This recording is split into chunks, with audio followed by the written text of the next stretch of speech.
Hello everybody, I hope you're well and welcome back to Voice Notes with Jordan Theresa. How is everybody doing today? I can't lie, I've decided to when it's getting gloomy, the clocks have gone back, let me put on my warm lighting. Oh, it's warm lighting season. Oh, it's electric blanket season. Oh. But the one thing which I feel like this is giving is I do feel like it's giving I've ascended from heaven. Oh, sorry guys, don't mind my heavenly glow that's surrounding my outline right now. I don't think I'm speaking correctly. I'm sorry.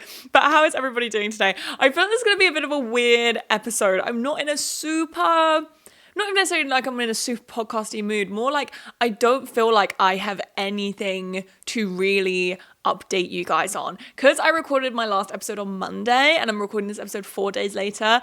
Not that much has happened in 4 days, guys, apart from me and Jacka. Well, the living room redecoration hasn't quite gone to plan, guys. It hasn't quite gone to plan. And this is the thing, guys. I'm disclaiming this. It's not that deep. It truly is not that deep. This is not me complaining. Oh, hello. This is not me complaining, but it's just really funny. So I got these new sofa covers, right? For anyone that didn't listen to the last episode, me and Jack were doing a little living room makeover because our living room, it's very white and cold right now. We have white walls, we have white sofa, we have white rug, everything is very white. Because my last apartment was grey, I thought when I was in that apartment, I was like, oh, I should just have everything be white and it'll match with the grey. It didn't even look that good, to be honest, but now I'm saddled with all this white furniture. So me and Jack were like, you know what, we've been here for a year. Let's get some warm decor in here. Let's switch some things out. So the first thing on the list was, I was like, oh, let me just get a new sofa. And then I FaceTimed my mum and she was like, oh no, Jordan, you can get custom IKEA covers for your sofa and you don't even have to get a new one. And to be honest, the covers were quite expensive. So I could have just got a new sofa, but also, waste not, want not. It would have been a pain in the ass to sell the sofa and get rid of it and all this. So I'm happy. So I ordered these new sofa covers. They take a month to arrive because they're custom made. Oh, I was so happy. And then one day I'm just chilling on the sofa. It was Monday. And I was like, oh, you know what? I'm going to put my sofa covers on. I've got the whole evening. I look on the website. I used a website called Bemz, BEMZ, which, I guess I do recommend, but I wish they were a little bit more transparent with the sofa cover process. So there weren't really any instructions apart from it can take 15 minutes. That was what stood out to me in the instructions. They said, it can take 15 minutes. So I went, sure. And I was thinking it would take me an hour and a half. That was my prediction. So I remember when I started changing the cushions over, I was like, ooh, this is a little bit tough because the cushion's very stiff. This is to the point where the tips of my fingers started hurting, but it's fine. Everything was going to plan. I only came to realise as I was trying to take the rest of the sofa covers off that you had to dismantle the entire sofa. And a part of me thinks maybe I was stupid for not realising this. Maybe I was stupid. I know that this is so boring. I know this is boring, mundane adult shit. But when I'm telling you guys, I don't think that I would wish on having to dismantle an IKEA sofa on my worst enemy. And at this point, me and Jack started doing it together because I thought I'd be able to tackle this on my own. Boy, was I wrong. I started FaceTiming my mum in crisis. I was panicking because I'd spent a lot of money on new sofa covers. I couldn't get these covers off. I couldn't dismantle the sofa properly. I don't think I've ever been so hot in my life. I think I had the heating on 24 or something. Big error, big mistake. So I'm panicking at this point. And my mum's like, calm down, go back to it tomorrow. I love my mum. She gives the best advice. No way was I going back to putting my IKEA sofa covers back on tomorrow. Are you joking? No, I was getting that done tonight. At this point, it was only about 6:30, so I had plenty of time. So at this point, I started panicking. I then started looking at the internals. I then realised what parts I had to take apart. And this is the thing. Me and Jack were taking this sofa apart and weren't really thinking. So we were just taking the screws out and putting it roughly next to what part it belonged to. We were putting screws in the cat tree. We were putting screws in our pockets. There wasn't much organisation. there wasn't much organisation to where we were putting these screws. But eventually, guys, we managed to pry the sofa apart. I only had to go to the Home Essentials store and beg for help once. And I would like to say I had a little bit of a girl boss moment because I went to the Home Essentials store, took a picture of the screw, and I showed him and I went, what do I need? And he went, need an Allen key for that. Something deep in my soul was telling me that this was not an Allen key job. 1 second. So I looked at the picture again myself and I went, this feels like a bit more of a spanner moment. So I bought both Allen keys set and spanners. And guys, I was right. I had a girl boss moment. I felt like such like a women in STEM. That's not what STEM is. Women in construction, women in trading. Like I was so proud of myself. So anyways, we managed to get the covers off. We then took them back. We put them back on. This part of the story is very boring because at this point we started cooking with gas. We started getting some speed on the girl. And let me tell you guys, was it the hardest thing I think I've ever done? The most physically arduous thing I think I've ever done? Yes. And I think that does show either, number one, how difficult it is changing an IKEA sofa, or number two, the fact that I don't do very many physically arduous tasks. I like to say that it's a mix of both. We got the covers on. We start putting the sofa back together. And guys, it's beautiful. I'm going to get Kath to insert a picture. It actually changes the room. My last sofa cover, because it was white and I actually hadn't cleaned it. I know, gross, disgusting. I actually hadn't cleaned it. It was so grubby. Like it was like actually looked filthy. And especially when like we would clean the whole house, it just like looked disgusting. Like it made the sofa like worse. So I'm really happy with it. It looks great. Small, like just tiny little issue which hopefully won't affect us in the future is, you know, we're like sat on the sofa like, woo, like, oh, that looks so good, yeah. We keep finding screws everywhere. We do keep finding screws and I don't know where it's from, and obviously it's from the sofa. I'm aware of that, it's from the sofa, but I have no idea which part. So I'm just sort of putting the screws in a little bag and like just hoping for the best. But that was the first thing that I would say is a success. It was a success. And this is the thing, is that I actually felt so proud of myself after that. Like I felt like I'd built something with my bare hands. And I'd been watching when I was hungover last weekend, I was watching a lot of Grand Designs. Like I binged a bit of Grand Designs. Love some Grand Designs, by the way. If you guys haven't gotten into Grand Designs, you have to watch it. If you don't know what it is, it's basically this like architecture show in the UK, and they meet people who are like essentially have these big construction projects. They're essentially building a house, but there's like they follow it over like when the beginning of the house to the end of the house. Sometimes they can be following them for about 7 or 8 years. And there's this one episode of this man who wants to build this ultra modern like mansion house on this cliffside. And I'm not even going to tell you. Wait, do I want to tell you what happens? Basically, you're watching it and you think it's just a regular episode of Grand Designs, but really you're watching this man's life fall apart, and you're watching this man prioritize the construction of just a material thing over his wife, over his family. And essentially you see the end house, which was incredible, but it was soulless and empty. And it's just things like that, guys. Nothing beats a little bit of Grand Designs. So I know it's not the same thing at all, but after putting the covers on my IKEA sofa, I now understand how good people must feel after they built a house. Like guys, when I'm telling you, I felt like I was on cloud 9. I was walking on sunshine after I did that, because I was like, I built this with my bare hands. I put an IKEA sofa cover on. I built this with my own hands. And this is the thing, if I do ever get to buy a house one day, which would be like amazing, oh my god, but obviously for people of my generation that is like literally a pipe dream, but if I was able to buy my house one day, I'm very like, I don't want a fixer upper, because I grew up around a lot of construction. My mum was always doing stuff to the house that like I just like want to go into something, and like most I want to do is a fresh lick of paint, maybe new flooring in one room, but like I don't want to have loads of constructions. I do not want to knock a wall through.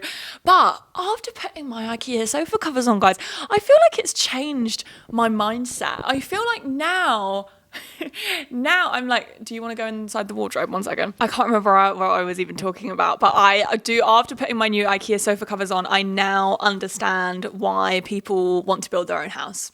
It truly has opened my eyes, but so that was the first thing, which I would say was a success, although the road was treacherous to get there.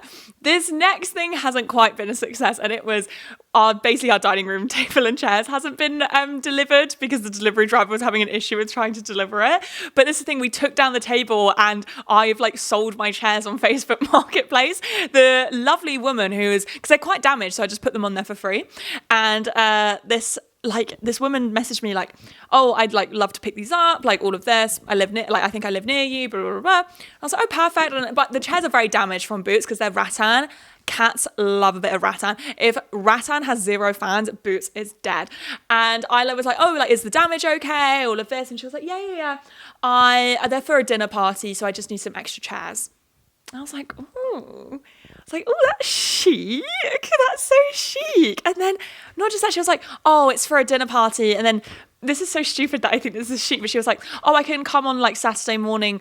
Me and my husband can come and collect them. I was like, ooh. I was like, you're so chic. You were throwing a dinner party with your husband and you just need some extra chairs and you're just browsing on Facebook Marketplace. That's so chic. It's so stupid. Sorry, I'm like very easily impressed, clearly. But this is the thing. All the chairs are in my bedroom right now. You're only seeing one corner of my bedroom. I actually wanted to move my podcast recording spot to a different part of my room because this is honestly the plainest part of my room. Plus, I'm getting my deck soon. I'm going to my parents to pick up my decks, and I've been looking for a standing desk, not one of the electric ones because those are like so ghastly. But like I found this one on IKEA that is not an electric one, but it is like an adjustable one, and it's white, and it's honestly the best that I could do because I think all like like the standing desks are so ugly, and I know that it's not about that, but obviously I have a certain like feng shui in my room, and the decks are going to be there soon, and I feel like it's just like not a vibey background. Plus I have like I have a really beautiful bedroom. Like I really love my room. I'm quite a maximalist with my bedroom, so I'd love to like show off a different part of it. So I was going to record this episode in like my little rocking armchair in front of my like little like fake fireplace, but I can't because my broken down table is in here, plus my chairs are all in like a weird semicircle, so it looks like I'm about to have a seance because this absolute chic diva and her husband are going to come and just collect the chairs because they're just having a dinner party and they need to have some more chairs. Love with a capital L. But anyway, sorry, I feel like I'm being really, really weird today, but how is everybody doing today? I just want to thank you all so much for the love on my last episode. I'm so pleased that the episode resonated with so many people and that so many of us are going on this but like reducing our phone and screen time, and like essentially just it's not even necessarily about reducing screen time, it's more about having like a healthier relationship with your phone, or you have done and you were sharing tips and advice. I really, really appreciate it. Little phone update. So it has only been a week, and the habits that I've taken on the most is no scrolling on social media in the morning, as in like start my morning with reading a book, and I only really use socials like 3 times a day, and I'm essentially just trying to be super, super intentional with the way that I use them because I do like using TikTok, I do like using Instagram. I'm thinking of deleting Twitter because I just honestly haven't been on it, so I am thinking of deleting it because I don't think it's like bringing me any like joy, do you know what I mean? But also like Jack does send me tweets and they are really funny, but I might just have to get him to start screenshotting them for me, or like sending me them links via iMessage. But I feel like I'm doing really well. Again, I know it's not about screen time, but usually on a weekday my screen time would be between 6 and 8 hours, but my screen time has been on a weekday, because my average would come to about 5 because I like never use my phone on the weekends because I usually have plans, and the one thing that can get me off my phone is like hanging out with my friends. But my screen time on a weekday was usually between 6 and 8 hours, and my screen time is around, so my average is 3.5 hours. the most I was on it was Tuesday, which was 5 hours and 40 minutes. And the least was Thursday, which was I was only on my phone for 2 hours, 10 minutes. So I feel like I'm doing really well. I feel like I'm doing really well. I'm really happy. I think it's like interesting. There's definitely almost like a part of like the weird addiction that you have to overcome. Like I've been feeling really fidgety. I think this morning, like I was just not in the mood to read at all. So I just like stared at the ceiling until it was time for me to get up. I didn't scroll. I did message my manager about work stuff, but I feel like that doesn't really count as scrolling. I will say one of the hardest things about like not using your phone in the morning is trying to wake up not through like a light of a screen, like the blue light of a screen, which obviously like activates your brain so much more than reading a book. Like it wakes you up so much more. So that's been like the most difficult part, I would say. But honestly, like this is a breeze. It's like is it a breeze? No, you know what? It is fairly a breeze because I'm not trying to go cold turkey because that's not really what I want to do anyway. But I am making some really good progress on Caledonian Road. I've read about 110 pages. I'm enjoying it. It's still setting the scene. I think it's really sweet for me to read actually because I used to live on Caledonian Road. And that was where I lived in my last place when I lived in Holloway. Like I lived just off Caledonian Road. And there's like so many places that they talk about that like I have been to, and like really niche places. Like they spoke about this Ethiopian restaurant which is on Cali Road. They spoke about the leisure centre, which is where I used to go swimming. Like it was just so like it just feels so special when you can really like put like when you're reading a book and you can really put the location in your head, like you know where it is. That's why I love reading books that are set in London.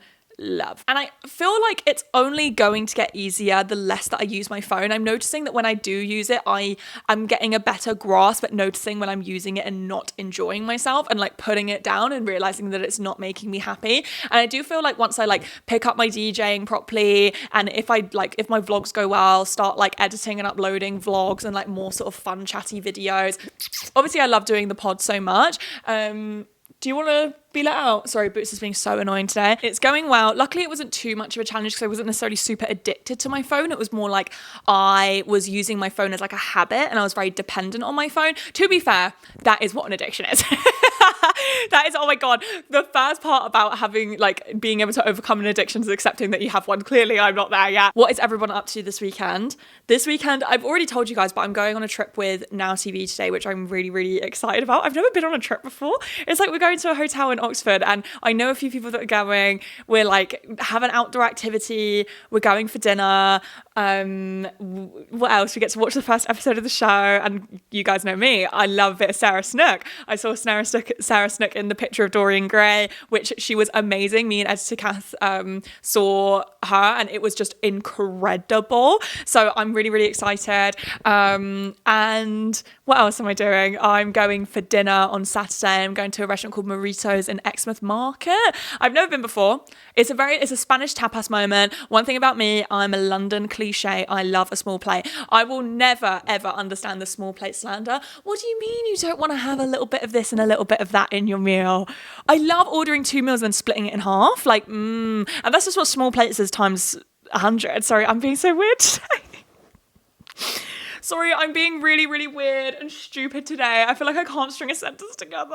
And then Jack is hosting a screening of Frankenstein with his book club on Sunday, which I'm also going to, which I'm really excited. I actually still haven't seen Frankenstein, so I feel really lucky that I can like watch it in a cinema and be like truly immersed in it. I'll be, oh no, Jacob Elordi on the big screen.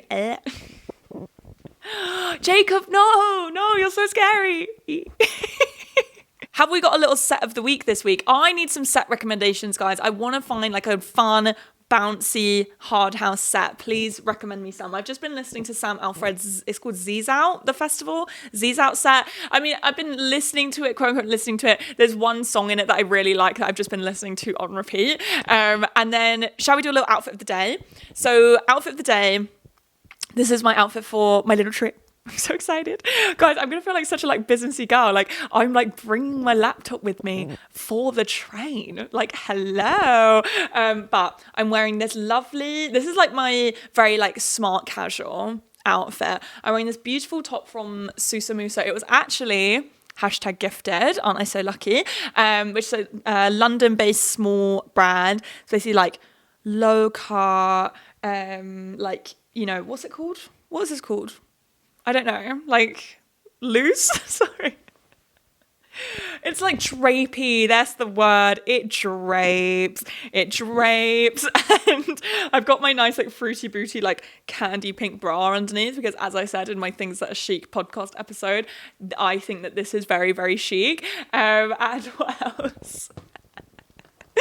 Sorry, I feel like I'm actually losing it today. Like I don't feel like I've got my head screwed on properly today. Like my brain, whenever me and my stepdad, whenever I'm at my parents' house and we're like leaving to go somewhere, my stepdad goes, "Got your keys? Got your phone? Have you got your brain?"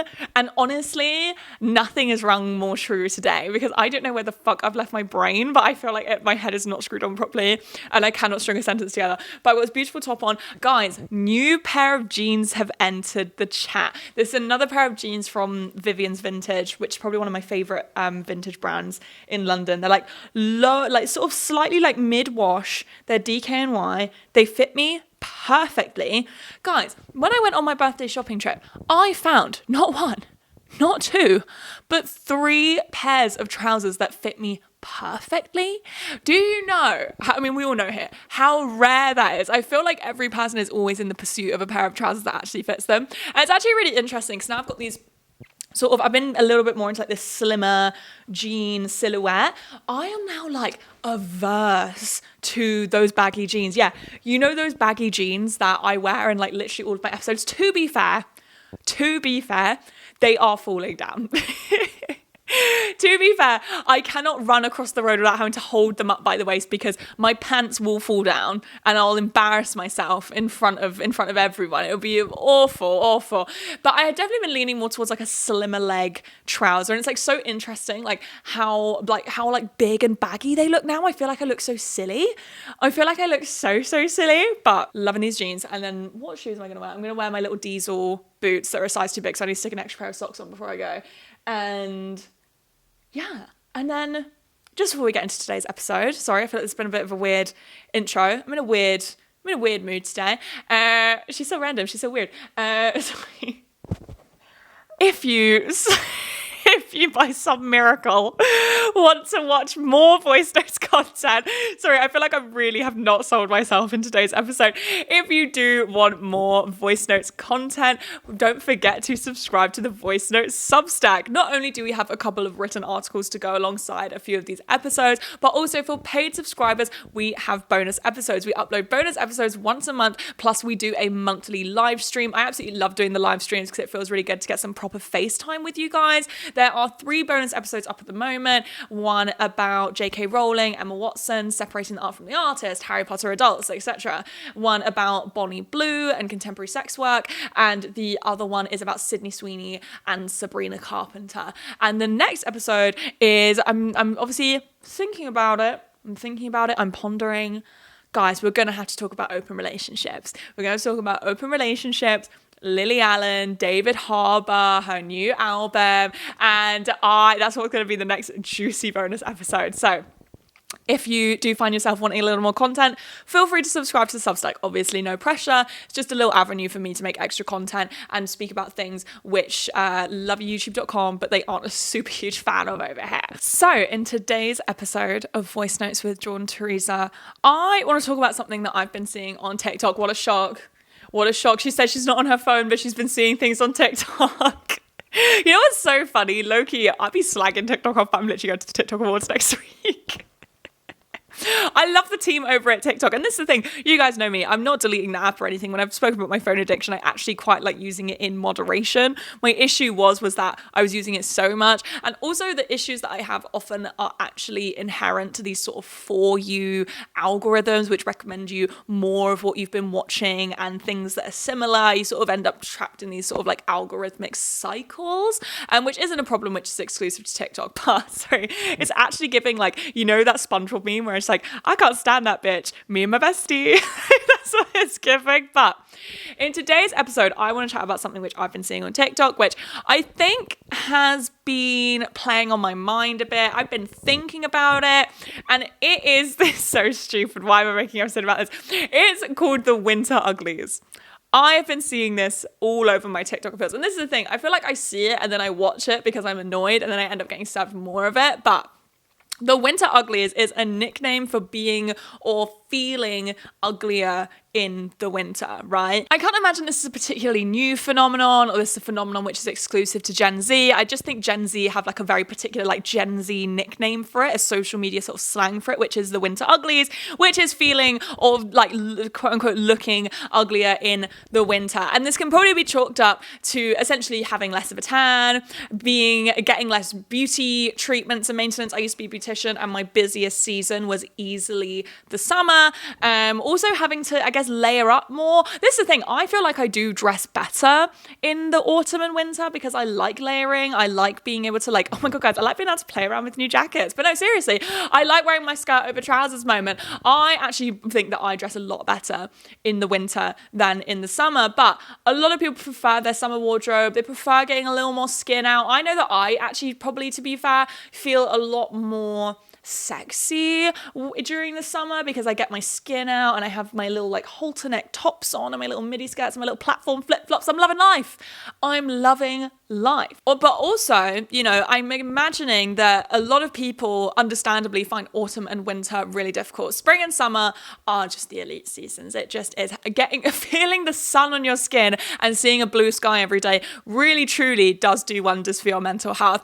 And I can imagine that, you know, when you don't feel good emotionally and mentally, that then sort of like spreads to everything. Like I remember when I was in my worst state with my mental health, which was nearly 4 years ago now, when I was really severely mentally unwell, I also at that time was struggling with extremely low self-esteem. Because I wasn't mentally well, I then in turn felt really ugly. I first saw this like concept and like this nickname of the winter uglies here and there on social media I always feel weird saying on social media. I feel like such an old person when I say that, but you know what I mean?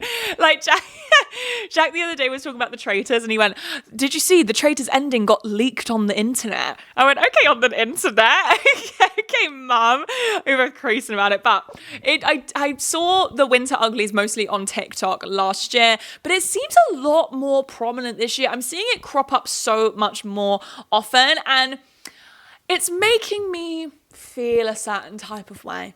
It's bringing some emotions out of me, and I want to explore in this episode why this is. Why is this, whenever I see something about the winter uglies, why does it, like, in a way, I guess, irritate me? But I don't even necessarily mean irritating in a negative way towards the people that are posting about it, because I don't think anyone's particularly at fault here.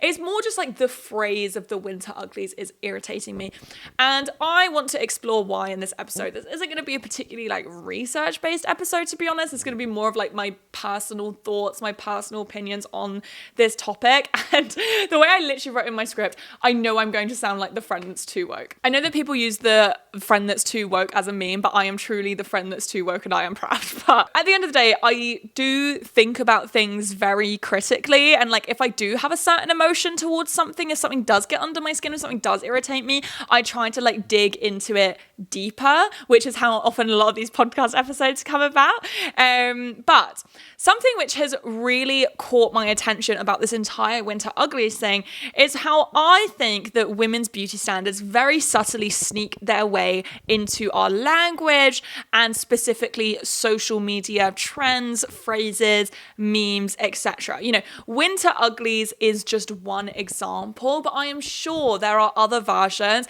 of like essentially what we see as like lighthearted social media phrases and memes that not only sort of very, very lightly reinforce a particular woman's beauty standard, but also what I actually think more happens is that I do believe that phrases like the winter uglies actually normalize women calling themselves ugly. And I think that's something that I have more of an issue with. And I think that this can be like a really difficult topic to discuss because as you know, it's no one's fault if they feel ugly. Like it's not your fault if you feel ugly. First of all, it's a very human experience regardless of, you know, the sort of beauty standard, social media culture, like the beauty culture, which is at play. Sometimes I do think it's just very natural and normal to feel a bit clapped. Like sometimes there's days where I just feel a bit ugly, and that's fine. Like I think that's quite normal to feel like sometimes just a bit ugly and a bit yucky on some days. But even when, you know, if someone doesn't feel attractive because of how like all consuming women's beauty culture and beauty standards can be, and how like restrictive and stringent they are, again, it's not someone's fault if they feel ugly. And it's not anyone's fault. And this isn't even a criticism if people resonate with the term the winter uglies. I mean, I'm not even sure whether I particularly resonate with it, but like I do understand. I'm a human. I do understand feeling more fit in the summer. I get it. And you know, I worry that making this video and making this episode, I'm almost implying that like as women, we should not feel this way. And if we do feel this way, we shouldn't voice it. Like it's not that at all. I do have a lot of like jumbled up and conflicting thoughts, so you're gonna have to bear with me, but I am interested in whether you guys agree with me or disagree with me, or whether I'm just deeping it too much. And this is the thing, in a way, by making this episode, I also want to call out my own behavior and hold myself accountable for my own behavior. I have apologized for my appearance so many times on this podcast, so many times in my videos. I've been apologizing for my appearance for years in my videos. You know, I'll either be apologizing for my hair and my makeup, or the way that my top is sitting, or my posture. And you know, maybe by making this episode, I'm trying to hold myself accountable. I'm trying to you know, put out there the person that I want to be. And I don't want to be someone who apologizes for their appearance, because as women, we are made to feel that we have to apologize for our appearance. Again, I, like many women, I often feel this urge to apologize for my appearance if I'm not 100% happy about it. You know, I feel this need to let everybody know around me that I am also not happy about the way that I look. It's like the assumption that everyone's going to look at me, think that I look bad. So I have to almost be like, don't worry, guys, I know that I look bad too. It's like not acceptable that I look like this, and I'm aware of that, and I'm voicing it, and I'm letting you know. I want to beat them to it. I want to let them know that I am in on this too. Like I am aware, and I must vocalize it, because I want to share that I don't think this is an acceptable way to present myself. When in reality, you're just having what you think is a bad hair day, and it's actually not that deep. Like it's actually not that deep. And I'm talking to myself here when I say this. You know, there is a long history of women apologizing too much, and of women apologizing more than men. And I'm especially beginning to notice on social media how much women, including myself here, apologize for their appearance. And again, I think it's something which is almost like nature with the job. When you're on camera, I think nothing is worse than when you film something, you have to edit the video or watch it back, and you hate the way that you look, and you're like literally pulling your hair out over how bad that you look, and you absolutely hate it, and you wish that you could like, you know, travel back in time and either change the way that you look, or let people know, I know I look bad today, because somehow that's going to make it better. Somehow that's going to alleviate the anxiety. I guess there's this level of anxiety of people noticing and leaving comments about the thing that you're insecure about. Like, for example, I actually don't think I've ever apologized for this, but I had a really big insecurity about my double chin, and I used to want to get liposuction on it, guys. I used to want to pay like $6,000 to get liposuction on my double chin. I went for a consultation and everything, and I remember something which really made me like reevaluate whether I wanted to get it done. Not like if people did comment about it, I should go and get it done, not at all, but rather I noticed that my biggest insecurity had never once been commented on my YouTube, and I've been making YouTube videos for like nearly 10 years, and not once has anybody commented about my double chin. I've just noticed amongst like my favorite influencers, my favorite YouTubers, how much people apologize for their appearance, and how much women specifically apologize for their appearance, and it just makes me feel really sad, because especially I'm someone who does this all the time as well. Like I remember someone actually gagged me once in this comment section and said like, oh, you always apologize for your appearance, or you always talk about your appearance, and it's so off-putting. But honestly, true. And I do obviously want to say men are not free from these beauty standards either. There are entire forums dedicated to men trying to improve their appearance, asking for tips and advice on how to do so. You know, this language like mewing and mogging have like entered the social media mainstream. I'm not trying to downplay these struggles in the slightest. In fact, like the male plastic surgery industry is something that I am so interested in. I feel like there's been a lot of documentaries recently about the female plastic surgery industry, and obviously things like BBLs, rhinoplasty, what's the other one?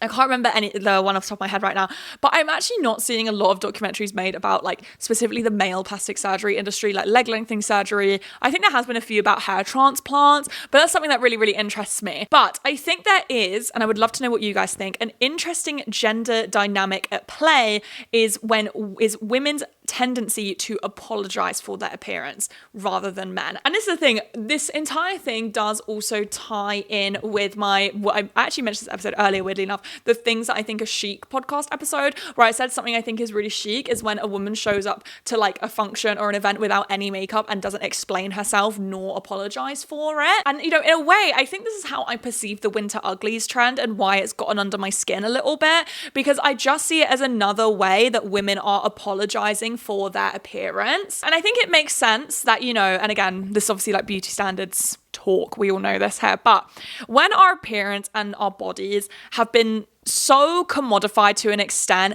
that not only is, our possibility of employment, getting paid work, dependent on what we look like to an extent, but also the way that we are treated in society, the way we go through life is completely hinged on whether we conform to these beauty standards, that it's no wonder that when we don't look our best, it induces a kind of anxiety within us where we do feel this urge to apologize and explain ourselves. And I think what maybe gets under my skin about this is the fact that the winter uglies is like, sure, it may be like a very normal thing to feel uglier in the winter. Like, I don't think that's a particularly new phenomenon. But, I do think the winter uglies is a social media trend. And I probably would have never have heard nor thought about having, quote unquote, having the winter uglies unless I'd seen it on TikTok. But now it's taken up just this tiniest space in my mind.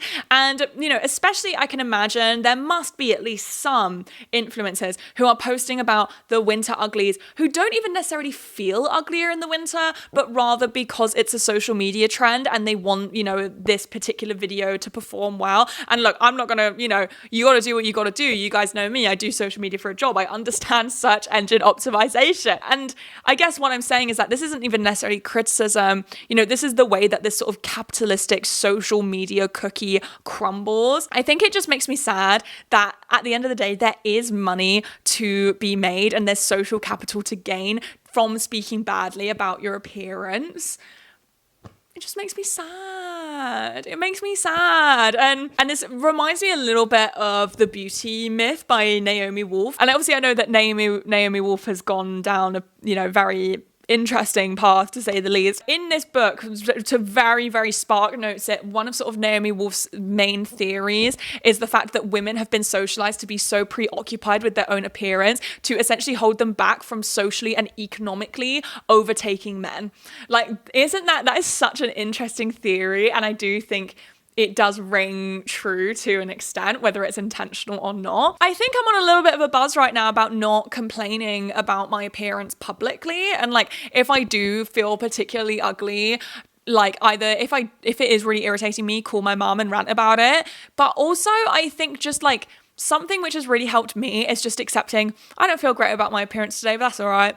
And just like sort of brushing it off and ignoring it. I just think posting about it on TikTok is not even necessarily about like what, the message that it spreads to people or anything like that. I think it's more like what it does to yourself, where I think that it gives a lot of energy to it gives a lot of energy to this concept of ugliness and like this feeling of feeling ugly, when really I found the best thing to do in trying to combat, quote unquote, these feelings of, quote unquote, feeling ugly is to like essentially practice body neutrality and just accept, look, being attractive is not, number one, it's not the most interesting nor the best thing about me, but also I'm going to have days where I don't feel attractive and that's totally fine. I'm going to have days where I feel ugly and that's okay. I don't know. I think something that like really like the reason why this sort of plays on my mind a lot is, as I said, like 4 years ago, I was very mentally unwell and I had super, super low self-esteem.